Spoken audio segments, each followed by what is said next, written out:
తాకట్లో ఉన్న మీ బంగారం ఈ రోజు ఎంత ధర చేస్తుందో కొమ్మూరి గోల్డ్ వాళ్ళకి కాల్ చేస్తే ఫ్రీ గోల్డ్ కాస్ట్ చెక్ చేసి చెప్తారు. మీరు సినిమా ఇండస్ట్రీలో ఒక డిసిప్లైన్డ్ సీనియర్ మోస్ట్ ప్రొడ్యూసరు, కానీ సినిమా ఇండస్ట్రీ అనేది ఒక అన్ఆర్గనైజ్డ్ సెక్టర్. మీరే చెప్పారు, లక్ష అనుకున్నది 10 లక్షలు అవుతుంది, 10 లక్షలు అనుకున్నది 1 కోటి అవుతుందని. ఏది మన చేతిలో ఉండని పరిస్థితి. ఇలాంటి పరిస్థితుల్లో మీరు ఒక డిసిప్లైన్, మీ క్రమశిక్షణకు సినిమా ఇండస్ట్రీలోని క్రమశిక్షణ రాహిత్యానికి మధ్య కాన్ఫ్లిక్ట్ అనేటువంటిది జరిగి ఉంటుంది. అలాంటి సందర్భాలు చాలా ఎదురై ఉంటాయి. మీరు బెటర్ ఎక్స్పీరియన్సెస్ ఫీల్ అయిన సందర్భాలు ఉండుంటాయి. ఇప్పుడున్నటువంటి present trend of the film మేకింగ్కి ఒక రకంగా నేను అడ్జస్ట్ కాలేకపోయాను అనేదే నేను అనుకుంటా. ఎందువల్ల అసలు సినిమాలు ఎందుకు మధ్యలో మానేశారు అనేది. రెండోది ఏంటంటే ఏజ్ సపోర్ట్ లేకపోవటము. ఇవాళ మీరు నన్ను ఇన్ని సినిమాలు తీసిన నిర్మాతగా గుర్తించే కదా, నాకు క్రమశిక్షణ కూడా చూసే కదా నాకు ఇవాళ తెలంగాణ గవర్నమెంట్ సైడ్ నుంచి గద్దర్ అవార్డ్స్లో నన్ను నాగిరెడ్డి చక్రపాణి గారి అవార్డును సెలెక్ట్ చేసినందుకు పూర్ణచంద్రరావులో కొన్ని మంచి పద్ధతులు ఉన్నాయని, గుణాలు ఉన్నాయి, వీటన్నిటిని కలుపుకునే కదా నాకు ఇవాళ ఈ అవార్డు ఇచ్చారు మీరు. అదేనేమో నన్ను మర్చిపోయిన జనాలకి, ఫిల్మ్ ఇండస్ట్రీలో మర్చిపోయిన పూర్ణచంద్రరావు ఎక్కడుంటున్నాడు, ఉన్నాడా, చచ్చిపోయాడా అని తెలియనటువంటి స్టేజ్లో ఈ అవార్డు కానీ, మురళీమోహన్ గారు మన 50 సంవత్సరాల ఫంక్షన్ కానీ, పూర్ణచంద్రరావు ఒక పాత నిర్మాత, కొన్ని పద్ధతులతో కొన్ని సినిమాలు తీసి ఎక్కువ నటులతో ఎక్కువ లాంగ్వేజ్లో సినిమాలు తీసినటువంటి నిర్మాత అని మీరు అందరూ గుర్తించే కదా నన్ను మళ్ళా ప్రజెంట్ జనరేషన్కి పరిచయం చేశారు. That is a great. Amitabh Bachchan గారి దగ్గర మీ ప్రస్తావన వస్తే ఆయన కళ్ళల్లో గొప్ప కృతజ్ఞత కనిపిస్తుంది, గొప్ప అభిమానం, ఆరాధన. మీరంటే హైయెస్ట్ రిగార్డ్స్ చూపిస్తారు ఆయన. అట్లాగే తెలుగులో మీరు ఇంకా చాలా మందితోటి, చిరంజీవి గారితో చట్టాని కలులో లాంటి గొప్ప సినిమా తీశారు. రజనీకాంత్ గారిని సినిమా ఇండస్ట్రీకి, హిందీ ఇండస్ట్రీకి పరిచయం చేశారు. అజిత్ గారిని హీరోగా పరిచయం చేసింది మీరు. వీటన్నిటి పట్ల వాళ్ళ ఇది ఎలా ఉంటుంది సార్? అమితాబ్ బచ్చన్ గారితో ఫస్ట్ ఇవాళ నాకు అమితాబ్ బచ్చన్ గారితో ఆయన బర్త్డేకి నేను ఫోన్ చేస్తా, నా బర్త్డేకి ఆయన ఫోన్ చేస్తారు. రజనీకాంత్ గారితోనూ సేమ్ ర్యాపోర్ట్ నేను మెయింటైన్ చేస్తున్నా.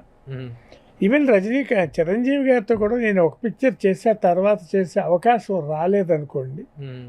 అజిత్ వీళ్ళందరినీ పరిచయం చేశాను, కానీ వాళ్ళతో ఎక్కువ నాకు ర్యాపోర్ట్ ఇవాళ సినిమా ఇండస్ట్రీలో హిందీలో అమితాబ్ గారితోనూ, సౌత్లో రజనీకాంత్ గారితో ఉన్న ర్యాపోర్టు నేను మిగిలిన వాళ్ళందరితోనూ అంత దగ్గరగా, అంత చనువుగా, ఫిల్మ్ ఇండస్ట్రీ నుంచి కొంచెం నేను మానేసి దూరం అయిన తర్వాత వీళ్ళిద్దరితో ఎక్కువ అవినాభావ ఎప్పుడు నేను బాంబే వెళ్ళినా అమితాబ్ గారికి ఫోన్ చేసి వెళ్ళి ఒక 2 గంటలన్నా కూర్చుని లేదా ఒక పూట భోజనం చేసి వస్తా ఆయనతో.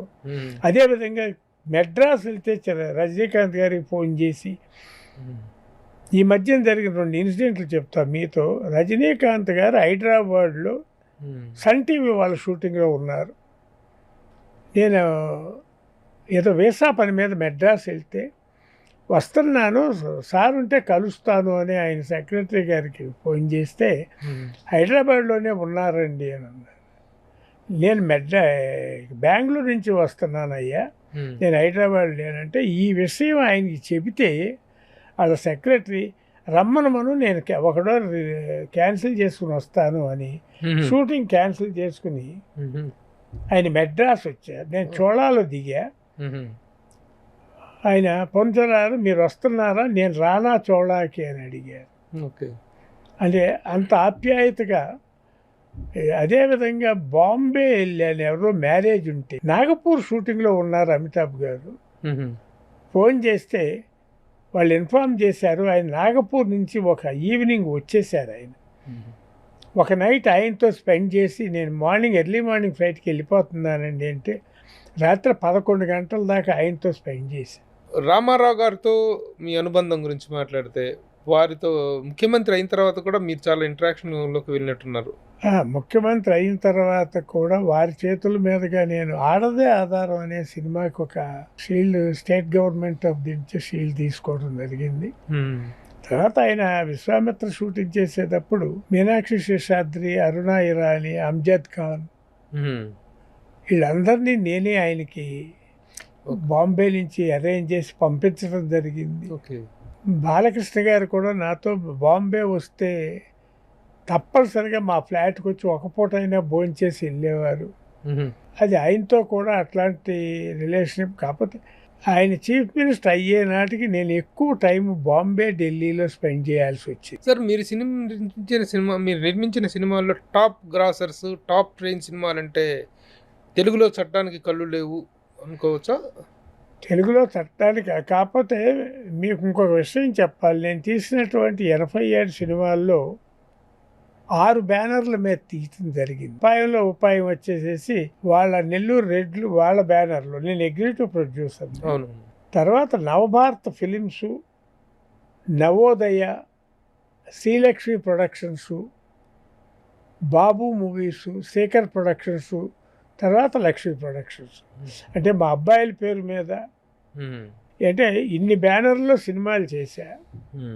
టాప్ గ్రాసరీగా చెప్పాలి అని అంటే తెలుగులో యమగోళ, చట్టానికి కళ్ళు లేవు, చాలా తక్కువ ఖర్చులో బాగా ఎక్కువ లాభాలు వచ్చింది రౌడీ రాణి, మంచి పేరు తీసుకొచ్చింది పాపం పసివాడు, దేవుడు చేసిన పెళ్ళి. కోర్స్ హిందీలో చాలా చాలా బాగా డబ్బులు వచ్చినటువంటి పిక్చరు అందా కానూన్, అదే చట్టానికి కళ్ళు హిందీ వెర్షన్. అదే రజనీకాంత్ గారిని పరిచయం చేసాం. హిందీలో వచ్చేసి చాల్బాజ్ అనే పిక్చర్ శ్రీదేవి, సన్నీ డియోల్, రజనీకాంత్ గారి చాలా మంచి పేరు వచ్చింది. ఆఖరి రాస్తా కూడా నాకు ప్రొడ్యూసర్గా కంటే కూడా డైరెక్టర్కి మంచి పేరు వచ్చింది. భాగ్యరాజా గారు డైరెక్ట్ చేశాడు. సినిమా ఇండస్ట్రీలో సార్ ఫైనాన్షియల్గా అప్ అండ్ డౌన్స్ ఉంటాయి. నేను తీసిన 87 సినిమాల్లో ఒక 50 సినిమాలు సక్సెస్ అయితే 37 సినిమాలు కొంచెం ఇబ్బంది పెట్టినవి కూడా ఫైనాన్షియల్గా. We have to face it. Sir ఇప్పుడు మీరు అన్ని లాంగ్వేజ్లో సినిమాలు తీశారు. ముఖ్యంగా నార్త్లో అంటే బాలీవుడ్లో నైట్ లైఫ్, నైట్ షూటింగ్, సౌత్లో డే లైట్, డే షూటింగ్. ఈ యొక్క కాన్ఫ్లిక్టెడ్ సిచ్యువేషన్, అందుకే అక్కడ వాళ్ళు ఇక్కడ ఇమ్మట్లేకపోవటం, ఇక్కడ వాళ్ళు అక్కడ ఇమ్మలేకపోవటం అనేటువంటిది చాలా కాలం జరిగింది. మీరు ఇన్ని భాషల్లో సినిమాలు తీశారు కదా, ఆ మేకింగ్ ఎక్స్పీరియన్స్ అనేటువంటిది, ఆ కన్వీనియన్స్ అనేటువంటిది ఎలా ఉంటుంది సార్? ఏమీ లేదు సార్ దానికి. ఈ యొక్క మైండ్ సెటప్. నేను బాంబేలో ఉండి మెడ్రాస్లో షూటింగ్ జరిగేది. నాకు ఒక తెలుగు పిక్చర్ కానీ తమిళ పిక్చర్ కానీ. మెడ్రాస్లో కూర్చుని బాంబేలో హిందీ పిక్చర్ షూటింగ్లు కూడా చేశా. లాంగ్వేజ్గా ఇబ్బంది ఏం పెట్టలేదు నన్ను. ఎక్కడికక్కడ ట్రాన్స్లేట్ చేసేవాళ్ళు, చెప్పేవాళ్ళు, అట్లాంటి క్రూని పెట్టుకున్నా. ఐఎమ్ వెరీ హ్యాపీ ప్రభు గారు. ఎందుకంటే వెరీ గుడ్ టెక్నీషియన్స్తో నేను మూవ్ అయ్యా. నాకు రాహీమ్ అస్మ్ రజా గారని Aligarh university professor, is Bangladesh extreme communist ఆయన. ఆయనతో 14 సినిమాలు మాటలు రాసినటువంటి హిందీ పిక్చర్కి నాకు మాటలు రాసినటువంటి ఒకే ఒక రైట్. ఓహో సార్, ఇన్నేళ్ళ మీ కెరీర్లో ఎప్పుడైనా మనస్తాపానికి గురైన సందర్భం ఉందా? ఏం లేదు సార్, పిక్చర్ సక్సెస్ అయితే చాలా హ్యాపీగా ఉంటాం. సక్సెస్ కాకపోతే మీరు అడిగిన పాయింటే అనుకోండి. అంటే ఎందుకు సక్సెస్ కాలేదు, దాంతోపాటు మీరు అడిగిన మనస్తాపము, ఫీలింగ్స్ ఉంటాయి. రెక్టిఫై చేసుకోగలుగుతాం నెక్స్ట్ పిక్చర్. అత్యంత బాధ కలిగించిన, నష్టాన్ని కలిగించిన ఫెయిల్యూర్ అంటే ఇది చెప్తారు. ఒక 7th హెవెన్ లాంటి ఆనందాన్ని ఇచ్చినటువంటి సక్సెస్ అంటే ఇది చెప్తారు. ఫెయిల్యూర్ అంటే లాస్ట్లో నేను చేసిన 2 సినిమాలు మిజరబుల్ డిసప్పాయింట్ చేసినాయి సార్. అవునన్నా కాదన్నా, శైలజా కృష్ణమూర్తి చాలా చాలా డిసప్పాయింట్ చేసినాయి. అంతకుముందు తీసిన వెంకీ బాగానే ఆడింది. వెంకీ నిజంగా బాగా ఆడింది కానండి, నాకు ఫైనాన్షియల్గా నేనేం పెద్ద బెనిఫిట్ పొందలేదు. రీజన్ ఏంటంటే అది ఏరియా వైజ్ అమ్మటం జరిగింది, కొనుక్కున్న వాళ్ళు బెనిఫిట్ పొందారు. ఓకే, నాకు ఖర్చు ఎక్కువ అయ్యింది. శైలజా కృష్ణమూర్తి అవునన్నా కాదన్నా పాయింట్లు మంచి పాయింట్లే అని అనుకున్నాం. సెల్యులాయిడ్ మీదకి వచ్చేసరికి కథ రాసుకున్నప్పుడు వచ్చినటువంటి ఇంపాక్ట్ చెప్తే అది ఇంపాక్ట్ రాలా. అది దాన్ని ఆడియన్స్ రిజెక్ట్ చేశారు. ఎందుకు రిజెక్ట్ చేశారు అనేది తర్వాత తెలుసుకున్నాం. ఇంకా ఈ టైంలో ఇంక మనం సినిమాలు వద్దు అని అప్పటికే నాకు ఒక బాగా గుర్తు, ఎల్వి ప్రసాద్ గారు 23 సినిమాలు సిల్వర్ జూబ్లీలు చేసి ఆఖరిలో 2 సినిమాలు మెజరబుల్ ఫ్లాప్ చేశారు హిందీలో. ఒకటి స్వాతి, క్రాంతి కుమార్ గారు సుహాసిని తెలుగులో గారితో చాలా మంచి సక్సెస్. ఆ పాయింట్ యాక్సెప్ట్ చేయలే అక్కడ. అక్కడ ఏది కూతురు తల్లికి పెళ్లి చేయటం అనే పాయింట్ని. అలాగే మేరా ఘర్ మేరా బచ్చా అని ఒక మరాఠీ డ్రామా చూసాను నేను, ప్రసాద్ గారు. నన్ను చెయ్యి నువ్వు తెలుగులో అన్నారు. నాకు తృప్తిగా లేదండి సబ్జెక్టు అన్నా. ఆయన హిందీ చేశారు, అది మిజరబుల్ ఫెయిల్ అయ్యింది. ఆయన బాత్రూంలో పడి కాలు ఫ్రాక్చర్ అయ్యాయి, విజయ హాస్పిటల్లో ఉంటే నేను చూస్తానికి వెళ్తే ఏం చేస్తున్నావు పూర్ణచంద్రరావు అని అడిగారు.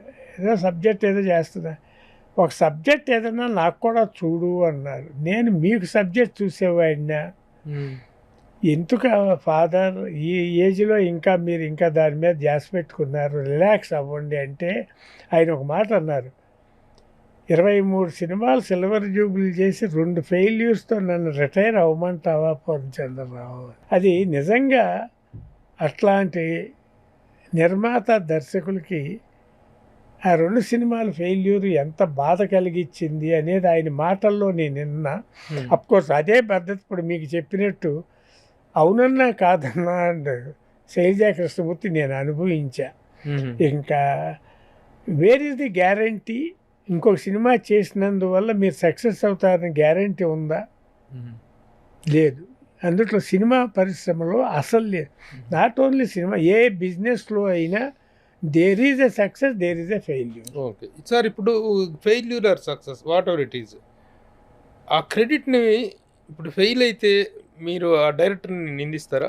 ఎవరిని నిందిస్తారు? మిమ్మల్ని మీరు నిందించుకుంటారా? Who is the reason for the failure of a film అంటే ఏం చెప్తారు? బాధ్యత డైరెక్టర్కి కూడా ఉండగానండి. మీ యొక్క అదృష్టం దురదృష్టం కూడా మీరు డిపెండ్ అయి ఉన్నారు. అంటే మీరు ఆ డైరెక్టర్ని పెట్టుకున్నప్పుడు ఆ డైరెక్టర్కి నచ్చిన కదా, మీకు నచ్చిన కదా, ఆ డైరెక్టర్ హ్యాండిల్ చేస్తున్నాడా సరిగ్గా చూసుకోవాల్సిన బాధ్యత కూడా మీకు ఉంది కదా. వేర్ ఐ యామ్ ఫెయిల్యూర్, అది అందరిలోనూ ఉంది. కథ రాసిన వాళ్ళు గోపీమోహన్ అని ఆయన కథ, అది నిజం చెప్పాలి అంటే శైలజా కృష్ణమూర్తి దాన్ని ఫ్లాష్ బ్యాక్ల్లో చాలా గొప్పగా చెప్పాడు నాకు కథ. శివనాగేశ్వరరావు గారు హ్యాండిల్ చేసిన దాంట్లో ఫ్లాష్ బ్యాక్లు లేకుండా సింగిల్ ట్రాక్లో వెళ్ళింది కథ. దేర్ ఈజ్ ఏ మిస్టేక్ ఏమో అని అనుకున్నాను నేను. అట్లాగే కథ చెప్పినప్పుడు తేజ అవునన్నా కాదన్నా దాన్ని ట్రీట్ చేసిన విధానం, సెల్యులాయిడ్ మీద ఎక్కించిన విధానంలో రాలా. అది కూడా ఒక రీజన్ అయ్యి ఉంటుంది. యాక్చువల్గా చాలామంది నిర్మాతలు కథలు విన్నప్పుడు ఉండే ఫీల్ అయ్యేంతటి ఎగ్జైట్మెంట్ దాన్ని తెర మీద చూసుకున్నప్పుడు మిస్ అవ్వటమే ఫెయిల్యూర్స్కి కారణం అవుతుంది అనేటువంటిది లేదు ప్రభు గారు. ఒక పాయింట్ కూడా మీరు దయచేసి, కథ రాసినటువంటి ఆథర్ కథ చెప్పినప్పుడు ఉన్న ఆ స్వీట్నెస్ ట్రీట్మెంట్ దగ్గరికి వచ్చేసరికి కొంత మార్పులు వస్తాయి, డైలాగ్ స్టేజ్కి వచ్చేసరికి ఇంకా మార్పులు వస్తాయి. దర్శకులుగా దాన్ని హ్యాండిల్ చేయటానికి వచ్చినప్పుడు కథ ఎట్లా రాశాడో రైటరు అంత స్వీట్నెస్ డైరెక్టర్ స్టేజ్ సెల్యులాయిడ్ మీద ఎక్కిస్తానికి రాకపోవచ్చు. దానికి నటుల్లో కూడా దాన్ని పండించే విధానంలో డైరెక్టర్ వాళ్ళ దగ్గర నుంచి ఎక్స్ట్రాక్ట్ చేసే విధానంలో కూడా రాకపోవచ్చు. ఒకళ్ళని మనం అనుమానించి ఒకళ్ళని బ్లేమ్ చేయటం అనేది మంచి పద్ధతి కాదు.